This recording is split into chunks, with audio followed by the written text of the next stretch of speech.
কোনো প্রকার ইনস্ট্রুমেন্ট ছাড়া বাসায় কিভাবে মাত্র 20 মিনিটে ফুল চেস্টের ওয়ার্কআউট করবেন। শুরুতে ভালো মতো ওয়ার্ম আপ করে নিতে হবে, কারণ ওয়ার্ম আপ যত ভালো হবে তত বেশি রেজাল্ট আসবে, প্লাস ইনজুরি হওয়ার চান্সেস কমে যাবে। শোল্ডার ওয়াইড গ্রিপের সাথে নর্মাল পুশ আপ দিয়ে আমাদের এক্সারসাইজ শুরু হবে। এইটুকু খেয়াল রাখতে হবে আমাদের লোয়ার বডির জন্য মুভ না করে শুধুমাত্র আমাদের আপার বডি বা চেস্ট আপ ডাউন হবে, এবং সবসময় চেস্ট আপ রাখতে হবে।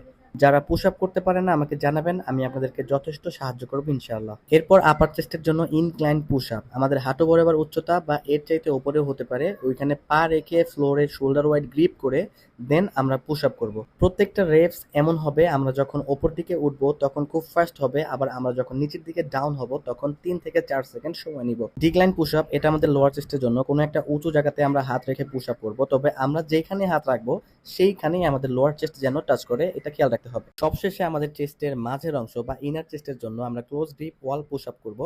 আমাদের হাতের চাইতে পা একটু দূরে নিয়ে ধনুকের মতো বাঁকা হয়ে চেস্ট আপ করে ওয়ালের সাথে আমরা এই পুশ আপটা করবো। এটা আমাদের চেস্টের মাঝে মাসল বিল্ড করতে সাহায্য করবে। সবাই ট্রাই করবেন, এবং কার কেমন লেগেছে অবশ্যই জানাবেন। ফুল বডি এক্সারসাইজ নিয়ে খুব শীঘ্রই আরো ভিডিও নিয়ে আসবো। সবাই সাথেই থাকবেন ইনশাল্লাহ।